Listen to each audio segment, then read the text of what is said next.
عمر بن الخطاب رضی اللہ عنہ دویم خلیفہ راشد دی، ابو حفص د کنیت دی، قریشو سره تعلق ساتي او د پیغمبر صلی الله علیه وسلم مضبوط ملګری او د پیغمبرانو نه بعد غوره انسان ابو بکر دی، په ابو بکر پسې بیا غوره انسان عمر دی رضی الله عنهما. او د عمر بن خطاب رضی الله عنه د رسول صلی الله علیه وسلم سخروم دی، د رسول صلی الله علیه وسلم سره سخر دی. د لور حفصه هغه په پیغمبر صلی الله علیه وسلم باندې واده وه، او د لور چې د حفصه چې کله د هغې خاوند اکونډه شوه نو وایي زه پرې ډېر زیات خفه وم که لور سړي ته کور کې دغه شان کښېني او خاوند یې مړ شو نو دې دغه سره ملاو شو د ابوبکر صدیق رضی الله عنه سره او هغه ته یې د خپلې لور تذکیره وکړه. او په کار د ده طریقه صحیح طریقه ده چې یو سړی داسې کس ویني چې هغه دینداری اخلاقي برابري او دی ورته د خپل لور رشته ور وړاندې کړي نو دې کې څه حرج نشته.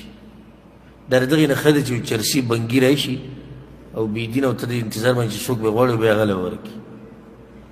نو ده د خپلې لور تذکره چا ته وکړه؟ ابوبکر صدیق ته. ابوبکر صدیق له جواب ورنه کړو. بیا د عثمان رضی الله عنه سره ملاو شو نو هغه ته یې تذکره وکړه نو هغه ورته یې زه خو نشم کولی ځکه د هغه سره په نکاح کې څوک و؟ د عثمان سره په نکاح کې څوک؟ د رسول صلی الله علیه وسلم لوڼه اولنۍ هغه مړه شوه، بیا دویمه بیا هغه هم مړه شوې. دا په ژوند کې رسول صلی الله علیه وسلم ویلي وي که چې د درېیم وی هغه هم موږ عثمان له ورکړی. نو هغه ورته ښه صفا ووایي زه نشم.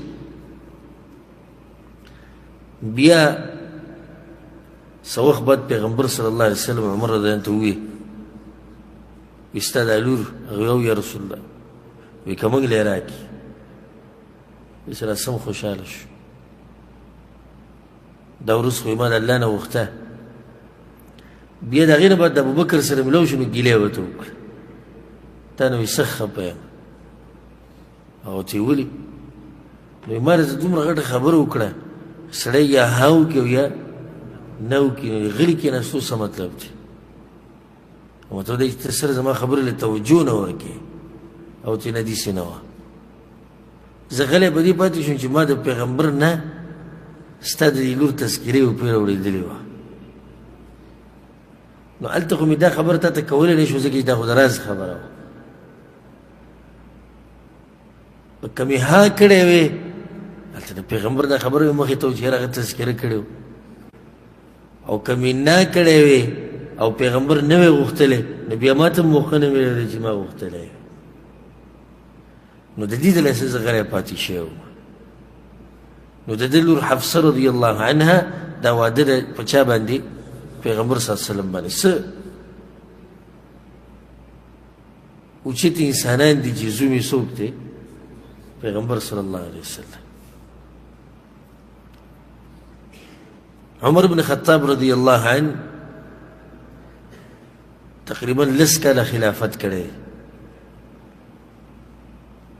او بیا د ابو لؤلؤ المجوسي خبیث په لاس باندې شهید شوی. د عمر بن خطاب سیرت ځان له موږ بیان کړی دی الحمدلله، او د هغه د شهادت واقعا به ځان له یو بیان کې بیان کړی دی. الله دې ورسره زموږ ملاقات په جنت الفردوس کې وکړي. ډېر په حق کې ډېر سخت انسان او د الله سبحانه وتعالی په باره کې به د چا د ملامتیا نه هېرېدو.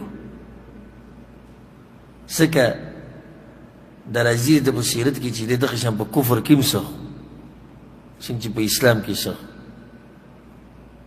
او قریشو د نه سفیر جوړ کړی او کله چې به د دې قبیلو په منځ کې ورانه راتله او د جګړې خبره به وه د جنګ نو د هغې دپاره سفیر دی و په هغه سره ځوانۍ کې د سفیر و د قومونو مسلې به حل کولې.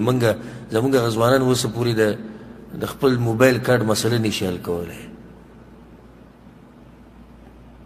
او ځان له څه وړې مسلې چې کوم جوز د هغه نه چې حل کولې ده به په دې ځوانۍ کې د قومونو مسلې هغه حل کولې دې ته ځواني وایي او به یو پیر اراده وکړه په عمر بن خطاب رضی الله پسې عمر بن خطاب یو پیر اراده وکړه په رسول صلی پسې د وجلو دپاره راغلی توره ورسره وه چې ورې وټکو صحابه کرام وکړو ته ښه ویر دی عمر دی دغه په زور او شور کې او بیا په مکه کې دی د قریشو په منځ کې او هغه کمزوري نو حمزه رضی الله عنه ناس وي څوک ته هغه وایي عمر دی ورته کوله وکړي که د خیر اراده یو ښه ده او که نه د توره یو د سره وي اسلام قبول کو عبدالله بن مسعود وی کله چې عمر بن خطاب رضی الله اسلام قبول کړی دی نو موږ به بهر ته راووتو بهر هم دعوت شروع کړو بیا یو طرف ته به ورسره عمر رضی الله عنه روان و بل طرف ته به حمزه رضی الله عنه نو عبدالله بن مسعود د هغه وخت نه موږ بیا په عزت کې وو چې کله عمر بن خطاب رضی الله اسلام قبول کو